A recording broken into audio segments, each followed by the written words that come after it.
Hey, what's up, y'all? Welcome to the Relationship Cheat Code, where we give you the game, helping you to stress less and experience your absolute best in your relationship. This right here is the love of my life, my queen, my boo thing, my baby's mama, times 5. This is my wife, y'all, Liana. And this right here, this is my dapper, debonair, amazing confidant, my homie, my ride or die, my sweetheart, my boo baby. Wow, wow, wow, wow. Look, y'all, we just we started shooting a little bit ago and we stopped, and he was like, "Why you be saying boo baby?" Yeah. I'm like, "I like it." He's like, I don't know if I'm feeling that. I was pressed to say it again, my boo baby. Hey, y'all, we got a really good episode that we really want y'all to tune into, to engage with, and give us some feedback. So please like, please comment, and please share, because we're trying to blow it up, y'all. The Relationship Cheat Code is on the map, and we want your support. So please share this episode along with the other episodes that you watch. So one of the things, y'all, that I've noticed in our relationship is that there's been a gradual amount of growth as it pertains to vulnerability. Yeah. As it pertains to vulnerability. And so just for us being in a relationship for over 2 decades, actually we've been in a relationship for almost 3 decades now, y'all, and married for 21. And so going on 22 next month. Yeah. So we got history in these relationship and marriage streets. But one thing that I do know is that over the course of our nearly 30-year experience together, that's Jai Diesel right there when I think about that. You're so cute. 30 years of doing this thing with you, baby. Being connected to you. That where we are right now is not where we started. Right. And so there's been a gradual experience of us growing into a place where we're as transparent, as vulnerable, and even as authentic as we are with each other today. And so not everybody experiences that. And so one thing that I know is that during the course of our trajectory in our relationship, that with this whole piece around vulnerability, there's been some things that you've done and that I've done that have negatively impacted the relationship. And so there's been a number of ways in which I've come up short, specifically as it pertains to finances and decisions that I've made. I remember one time in particular when we were younger, how I chose to just basically leave a job without conferring with you, talking to you, consulting you, and just fundamentally not really considering the impact on the family. And so that right there was, bruh, that's not the move to make. You definitely want to make sure you take family into consideration. And so I hemmed us up in some respects because I was getting my hustle game on. And when I say hustle game, I'm talking about I had these entrepreneurial clarify that. Ideas and pursuits. And I was out here doing different things. And whether it was, selling Kirby vacuums or go ahead and say what you're going to say. Because you always love to just go ahead and throw this out here. Just go ahead and put it out there. Go ahead.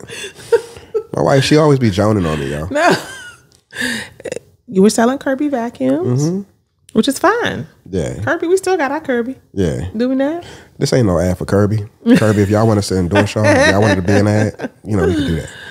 But you've done some different things. But one of the more notable things is selling that corn and that rice on the internet. Yeah. Back in the townhouse, we lived in that townhouse, and you would go in the room and he'd be saying he was selling corn and rice. International trade, y'all. And I'm not really. Did you ever sell any? I mean, I was close. I was always close. I was always close, and I was always close with numbers too, y'all. Did you ever get any money from that? I was always close with volume. I'm talking about in terms of the number and the types of deals that I was trying to structure. Yo, I was really always close, and my mindset was one where, baby, when we hit it or when I hit it, we gonna hit it big.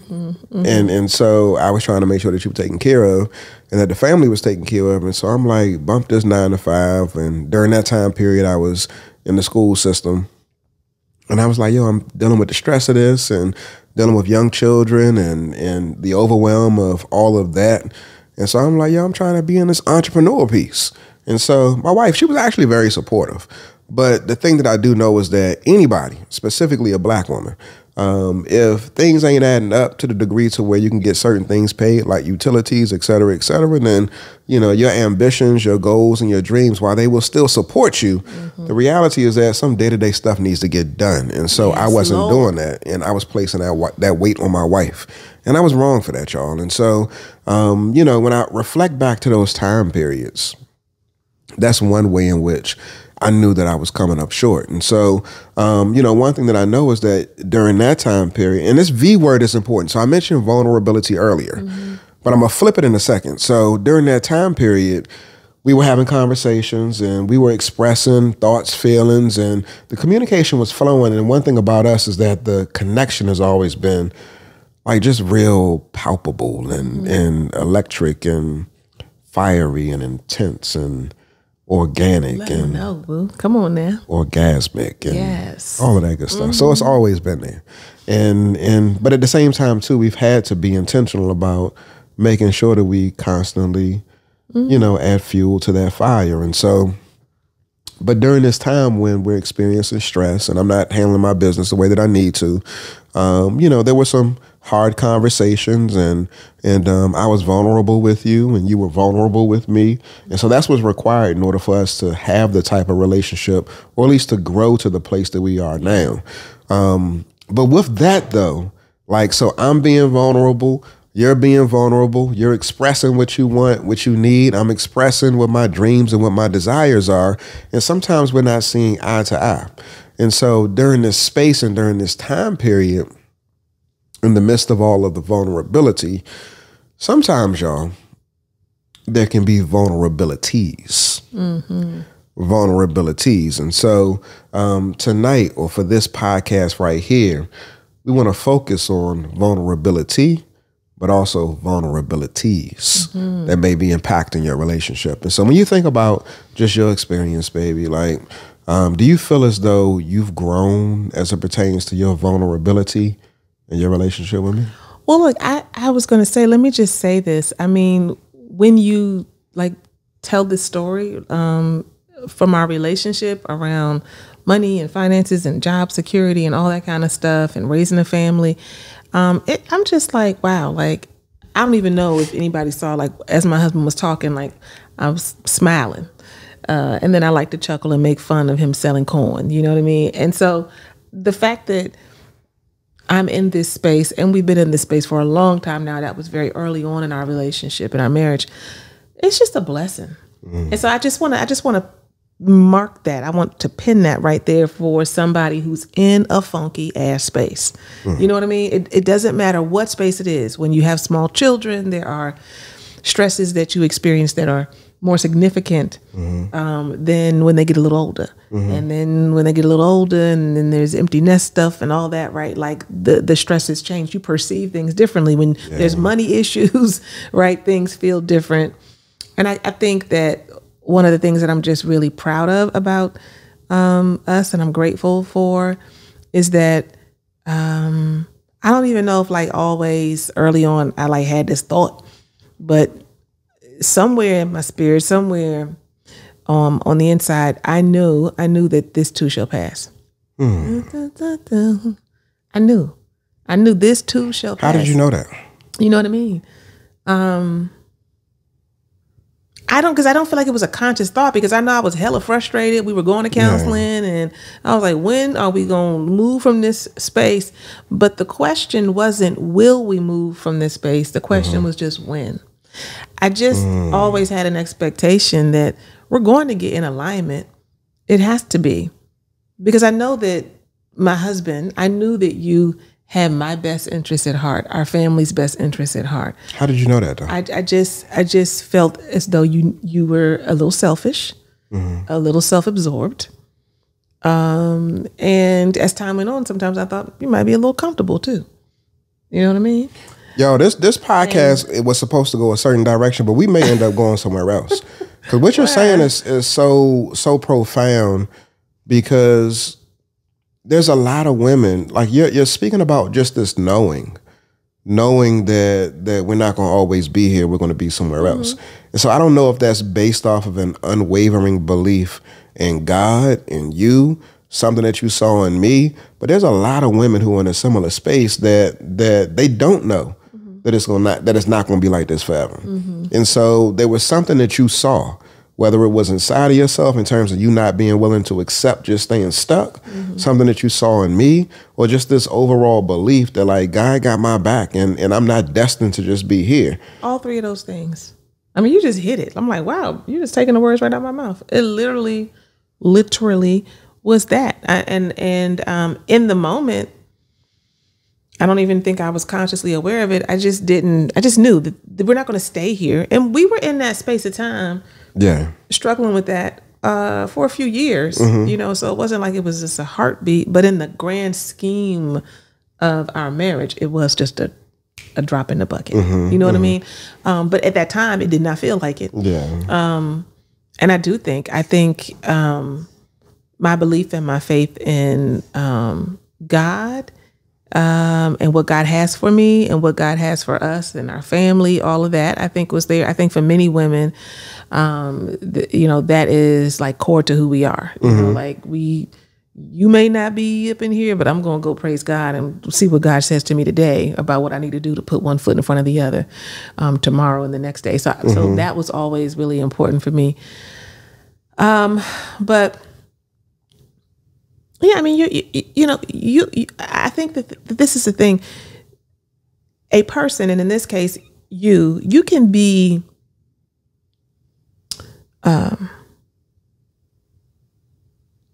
out of pocket, but your character isn't off. Your character is what it is. Like I did not always trust the decisions. And we eventually got to a place where now I can say, yes, absolutely, I trust my husband's decisions. But I didn't at that time. Mind you, y'all, we were in our 20s. We were in our mid to late 20s during that time. So we were still kids. We got married at the age of 24. So, you know, I say kids because I call 24-year-olds and folks on that level baby adults. So, you know what I mean? Like we were baby adults trying to figure out how to take care of our family and do all the things. And so I think that's the distinction that I think that we can draw right here for those who are watching and you're dealing with something. You know, can you separate out the issue from your partner? I tell people all the time as a therapist and a coach, and my husband does as well, you are not what you do. You're just not. So it's really important, I think, sometimes for us to say that to each other just in life, because sometimes the heaviness of like what we're dealing with, we can feel like so much of a failure, or we're just not hitting what we need to hit. We're not making more money. We're not, you know, at that time, Aiza, you were literally, as I reflect back, you were literally unfolding. So I had already graduated from college. So had you. But I was already clear about the path I was going to be on. I went to graduate school. I got my master's degree. You at that time had graduated from undergrad, and you were doing like substitute teaching. And then you were like teaching PE and trying to figure out, what do I do with this history degree? And just what am I doing? That's a process. It's plenty of us who are, you know, and it's not that I had everything figured out. It was just that my chosen career had a clear path. My degree, and which is yours now as well, right? And social work puts you on a clear path to licensing and, you know, what you want to do. And if you want to do this, you need to go through this route. It's very regimented in that way. So I didn't have to be thinking a whole lot. I was just climbing up the ladder. And so when I think about that, you were just unfolding. How unfortunate and how sad would it have been if I just threw in the towel on you, on us, on what we could be and what we were destined to be and destined to do because you were in process. And I think so many times as women, as men too, but I won't say particularly as women, because I do think in a lot of ways women tend to be movers and making things happen. It's not that men don't, but just clear, like, this is what needs to happen, and very much know what you want to happen over with your spouse or what have you, and and what it looks like, and we're just not patient. And so I just want, again, for folks to think about, like, can you distinguish your husband's character, your husband's heart, your partner's heart from the issue? If they're fouling up the issue, I was clear, like, this Negro did not come home and tell me he ain't got this job no more. Yeah. I was clear that when we keep having this conversation, he keep talking about rice and how you gonna sell a lot of rice or whatever it was gonna be. I'm like, bro, like, what does that have to do with the utility bill today? You know what I'm saying? Like, what is he talking about? And it was hella frustrating because he was really, like, serious. And I was focused, though. I'm like, in my mind, like, this is a joke. But the issue for me was a joke. I'm gonna be real. Like some of that stuff, I was like, this is ridiculous. But you didn't express that to me. But you were not. You were not. You know what I'm saying? Your heart still mattered to me, and how you felt about how I felt about you still mattered to me. That I honored you as a man and as my man and my husband. That all still very much mattered to me. So that piece was important. And then the other piece that was important is that I say this all the time: put the issue on the table, put it on there again. Now take it back out and put it on there tomorrow night and put it on there next week and keep putting it out. It's one thing that you can definitely say is that I generally in our relationship kind of bring things up more. That happens in a lot of relationships. Yeah. But I definitely feel like when it comes to that time frame, you weren't, like, bringing that up. That probably wasn't something that you wanted to talk about, like what's going on with your job search or what's happening with this side hustle you got or whatever. But I brought that thing up over and over again. And the reality is that it was hella uncomfortable a lot of times. I remember not wanting to do it, all of that kind of stuff, but I was not going to let that thing go to sleep. It was going to stay alive, and you were going to stay aware of the fact that I am not happy with this. I am not satisfied in this area. And I also want to say, and then I'll be quiet because I'm on an amplifying role right now. There were several times as we moved through that period of time in our life where we were negotiating and adjusting and coming to agreement. Like where you would say, okay, so this is what I want to do. And I'd be saying, well, I don't see why we should do that. This didn't work before. This is what we got to do. And we would come to a decision. I don't know if you recall, like, okay, so you're going to do this for this amount of months or this amount of time, and then we'll come back. So it wasn't like it was just one big long fight around, but we were constantly discussing, negotiating, renegotiating, and coming back to the drawing board. And I definitely, I'm talking about it now, and I think we're talking about it now in terms of the things that I knew, but I certainly, had some moments where I was fussing you out and voice was elevated and raised and, all of that stuff. So I wasn't, I wasn't where I am today in terms of how I saw it. Nah, you've evolved. You said what? You've evolved. So have you, baby. So you really have. And so I guess, one of the things that you're lifting up is that, just echoing what I mentioned earlier, the whole piece around your vulnerability, for us to even be able to have those types of conversations, it is indicative of a certain level of self-knowledge, but also vulnerability for you to be able to say the hard things, the difficult things, and have those conversations that may not feel comfortable with me. But one thing that you said that was so profound, you said how you think about how I feel about you matters to me.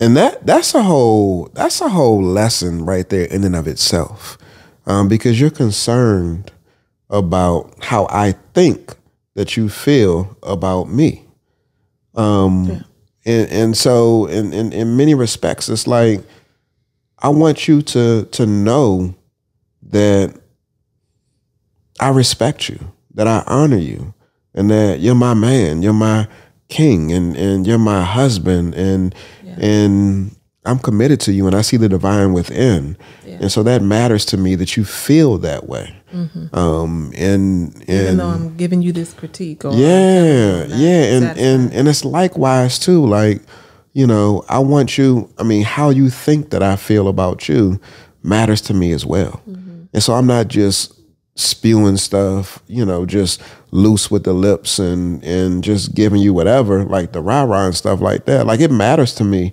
how you feel and how you think that I see you. And so, because, I want you to know that, I want you to know that my husband views me in the highest regard and highest esteem and has the utmost respect and honors me as a queen. And that's what I feel.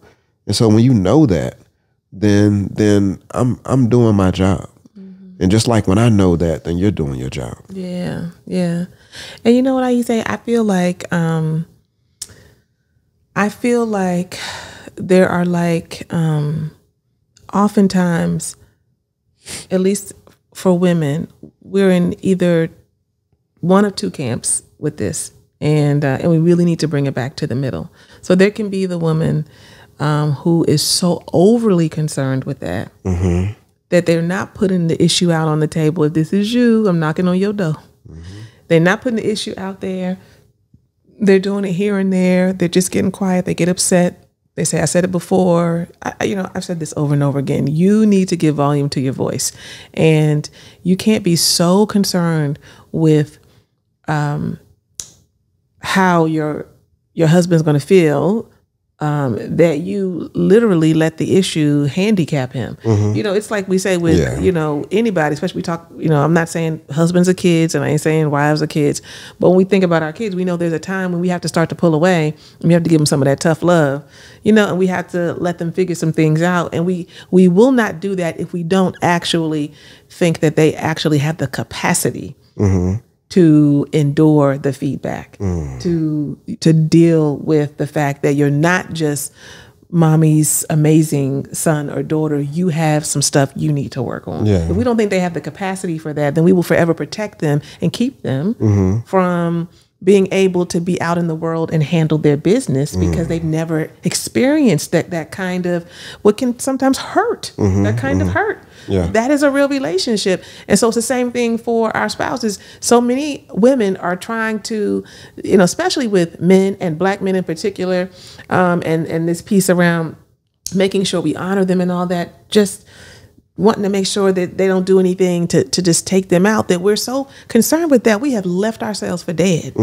Left ourselves for dead. We're just going to be on the floor, dragging and crying, going to sleep, crying on the pillow, in the bathroom crying, getting ourselves together to come out so the kids and our husband or our partner doesn't see us crying and come downstairs and make some food and we're just going to be all right. No, that's out of pocket.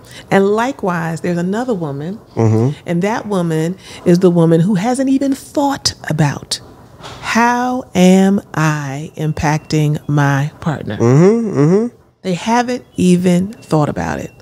That woman has not at all thought about the fact that, dang, like, am I emasculating my spouse? Am I coming for them in a way that really they don't even deserve? You know what I'm saying? Because all people deserve respect, and especially my partner.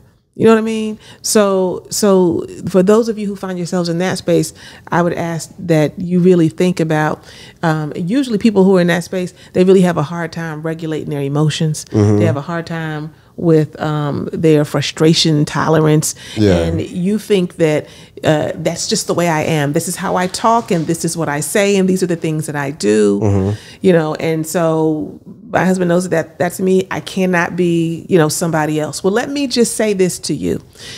You don't have to be somebody else entirely, but you do need to evolve and you do need to shift. And so if you're leading with, this is how I am, when I express myself, this is what it is, and you kind of have that energy, and I know exactly who the people are. They be doing check-ins in a Blamly and talking to me like, and I just, and I'm thinking, I know all about it because that was me. But you can shift. And so you think that it's on your partner to grow, and you need to grow. And you actually can get more of what you want if you start to pay attention to how you're coming. So really the ideal place is for us to be in the middle. And I think that I feel like that was just a natural thing for us. I feel like I definitely was off to the side, going left at times, and I had to come back and apologize and that kind of thing in terms of, you know, how I was sharing and that kind of thing. I'm sure. Probably so many things I can't even remember. Mm-hmm.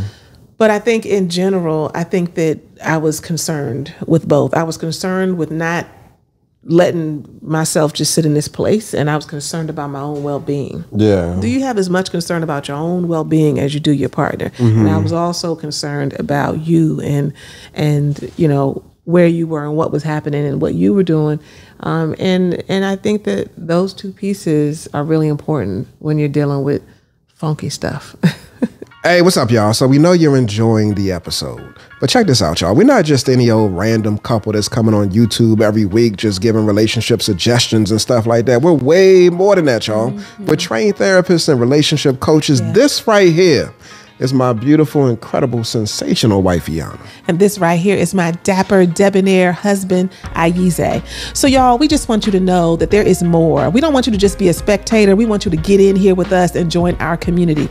We have all kind of folks who are doing their personal work, their relationship work. We have sister circles and men's lounges and trainings, and we address all kinds of things from infidelity to disconnection to communication issues and sex and intimacy issues.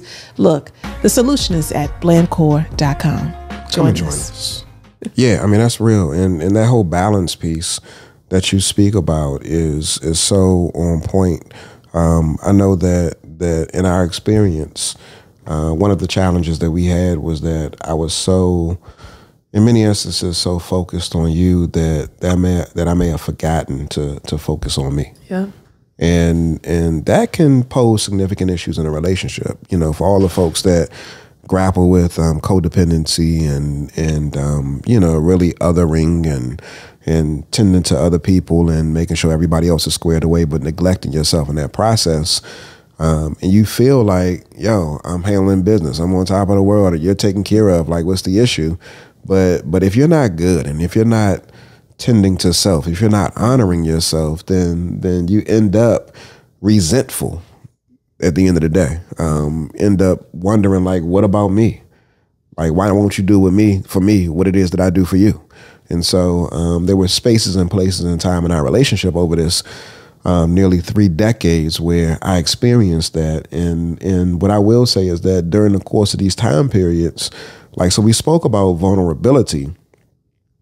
But if you're in an extended period of relationship, if you're in a relationship with an extended period of time, right, then not only do you have the opportunity to grow more vulnerable in your relationship, but you also may experience vulnerabilities in your relationship as well. Yeah. And so that's the other piece that we want to speak about, that, you know, you got to be honest with yourself and assess, like, where are we strong? Where are the cracks? Where are the major gaps that need to be, you know, tended to? Like, what are the vulnerabilities in a relationship? And because, you know, it's a relationship between the two of you, but y'all out here in this world, y'all out here in these streets, there's a lot of competing factors and competing forces and lurkers that may want what you got. And real talk, I don't know how you feel about that, but I mean, whether or not your orientation is one where you feel, I mean, actually I do, because we have conversations about this, but this whole idea of lurkers, like somebody's trying to get what you got. Trying to get your man. Yeah, trying to get your man, trying to get your woman. You know, what would you say about that, just in terms of leaving your relationship open to outside influences, whether it's another man, another woman, whether it's family members? Like, do you feel as though there's people, family members, that are trying to get your man? Not trying to get your man, but they're trying to tear you down. Oh, okay. Trying to break up what you got. Do you roll? I mean, I know it's real. Yeah. But I don't move in the world necessarily thinking that somebody's trying to get me or trying to get you. What are your thoughts about that? Yeah. When I hear those kind of things, they kind of low key irritate me. Why? Low key, it's not a big deal, but it's a little bit irritating. Because to me, it just reflects somebody. If you're rolling like that and you think like that somebody's coming for you, most of the time, let me just put out this public service announcement. Ain't nobody thinking about you. Bow, bow, bow, bow, dum, dum, dum. And ain't nobody thinking about your man. Don't nobody even want him. Boom, boom, boom, boom. Don't nobody care you about might be your wrong about woman. that. And really ain't paying attention. I am just saying most of the time, most of the time, people are not, everybody's trying to connect. If you a celebrity and you some big time person, you about to catch some heat for this though, because there's a lot of women that are gonna be like, there's a lot of single women out here. I know, and they who are desperate, who are thirsty. Well, here's the thing: who are starving, come for who me, are parched. Parched. Yes, they want that hydration. Let me tell you this. One of the things that I know for sure is that that's the wrong focus. That's really my point. It's not about whether your man is attractive to other people emotionally, mentally, physically, or whatever, or not, right? It is really about this. If you have to focus on the fact that I know people be looking at my man or people be thinking about him, and you've even had some questionable things go down, some people who are around your man who are questionable in their intentions, right? The issue is not the people. The issue is your motherfucking relationship. It just is. Because I know my man is fine and I know I look good. And we don't have those kinds of issues. And we flow in various spaces. We are out in spaces in the world around various people at all levels. You know what I'm saying? And we don't have those kinds of issues. And the reason I'm saying that that's not the right focus, it doesn't mean it's not a thing. I do agree with you. I know that there are parched people out here, but thirsty people don't look my way. Thirsty men don't look my way. Okay, let me modify it. Thirsty men might look my way. They might look my way. Do thirsty women look my way? But they don't even come over here. And I'm not saying that they never will or never happen to. I mean, most people, to be the random person, there always be somebody from Africa on Facebook like, hello, sister, I would love to make you a bride. I don't know why I'm saying it like that, because it'd be on Facebook. It'd be a Facebook message. And I get these random messages like that. And I'm like, what? You know what I'm saying? Like, so my point is that if there is questionable energy, then the questionableness stuff, you know what I'm trying to say, is really inside of your partner and how they're flowing, you know what I mean? Or perhaps inside of you and how you're flowing, how y'all are rolling, what parameters or boundaries y'all have in place or y'all don't, the kind of energy that your partner's putting out or that you are putting out. Doesn't mean that other raggedy women ain't trying to do something, but I don't give a hell about them. You will not have to focus on them if you know that this is tight.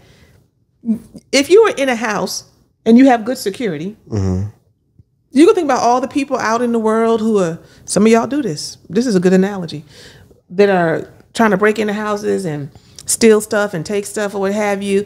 Or are you going to just make sure your house is tight? When your house is tight and you put the proper things in place in your house. I know it's people out there, but over here, it's tight. We got a neighbor. My husband always points out a neighbor in our neighborhood. And when we walk past the house, we like, dang. They got a serious security system, honey. They got about 30 cameras outside of their house.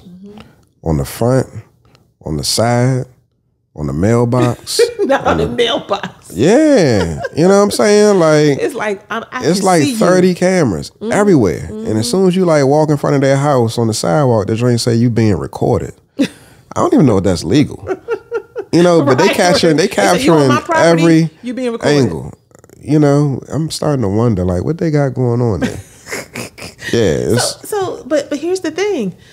So they really don't have a whole lot to worry about. There'll be somebody who is like, they found it a challenge, perhaps maybe in the world once in a while, who's like, I'm going to get around this security system. There's a sister out there who's just really turned on by the fact that, Aiza ain't going to give him no energy. It might really be like, well, I'm going to get him. You know what I'm saying? That may happen every once in a while. That ain't really happen. But the point I'm making is that whole piece around looking at other people, I think, is the wrong focus. However, going back to what you were talking about in terms of vulnerabilities, when your house is not in order, when your house is not in order, right, and your relationship has cracks because you all are not having the kind of conversations y'all need to have around the sticky stuff. You're not paying attention to some of the things that we've already talked about in terms of the heart of your man or your wife, and like, are they good? Where are they? Like, maybe make sure that they don't get confused and think that I'm thinking that they some trash. I just think this issue is some trash. You know what I'm saying? When you're not pausing and making sure that you repair when there's been a disconnect, when you recognize that it's not just your partner's job to do that, it's also your job to do that. You know, repair, meaning come back and be like, I know we've been kind of not talking. We've been moving all week. We ain't really been coming together, but I want to make sure we're good. When you're paying attention to those things, the vulnerabilities they can go down to zero just about. I don't know if they go all the way down to zero, but they go down to just about zero. Yeah. And so I just think that there are many openings that we allow and that couples are allowing to be there, because if I can't talk to you, Ayize, but this brother over here always has an ear, then dang, I'm not even looking for nothing. I just want somebody to hear, because I'm dealing with a lot right now. I got so much, but I'm just talking to him. And the woman ain't even trying to, she's not trying to, it's just a friend. I'm just talking to him. Yeah. And you know, my husband is not someone who I can talk to, so I'm gonna talk to him. And I ain't looking for nothing, but trust me, something can come out of that for sure. Yeah, something's awry, something's brewing, and it makes me think that, you know, just about this whole piece, like what the other person, what the side piece will do that you won't do. And so you speak heavily about this whole communication piece. It's so critical, y'all. Just being able to tap in with your partner on a mental, emotional, and spiritual level, to be able to converse in a way in which you are being vulnerable, where you're being transparent, where you're being authentically you, where they're able to see you, where you're able to see them as well. That's so critical to deepening the intimacy in the relationship. And like my wife just mentioned, like Slim at work, Shorty at work, like, why you know, the side piece. You just threw that out there real quick, like. What you mean? What are we talking about? No, I mean, because when over time, when these conversations, we're not endorsing side. We're not endorsing. Nah, I mean, it's foolishness. And you know, if you find yourself to be the side piece and you're interrupting a marriage, if you're stepping in the way of a family and breaking that family up, sis, you foul, bro, you foul. And so you wrong for doing that. It's not just about you. You're trying to get your selfish needs met, and it's having a devastating impact on a whole family, y'all. And not just the whole family, but it's also having an impact on the family's family.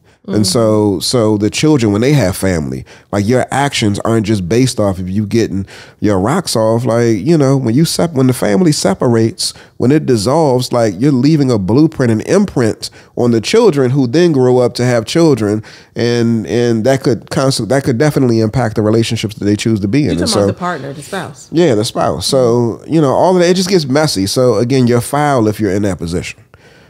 Cut it out, you know, and get your life in order.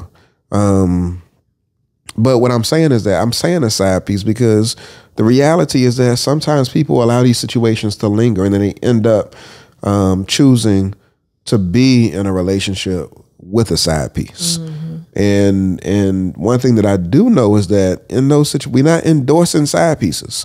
But one thing that I do. Where did that term come from? I just want to know, where did the word side piece come from? Do you know? No, I don't. So literally every time you say it, I think about Popeye's chicken. And it's making me hungry right now. Every time you say side piece. Seriously. So you don't know? I don't know. I'm like, where did that come from? Yeah, y'all let us know in the chat. Side piece. But yeah, so if you find yourself in a space where you've chosen to be in this type of relationship, and as bad as it is, one thing that I know is that people get benefits from being in these types of dynamics. And so sometimes we'll see that the side piece will be more flexible in terms of their willingness to have sex. The intimacy may be on 25, and you feel like you're intimacy or sex starved in your marriage. And so, you know, I get it from her or I get it from him. They satisfy, or they hitting it right.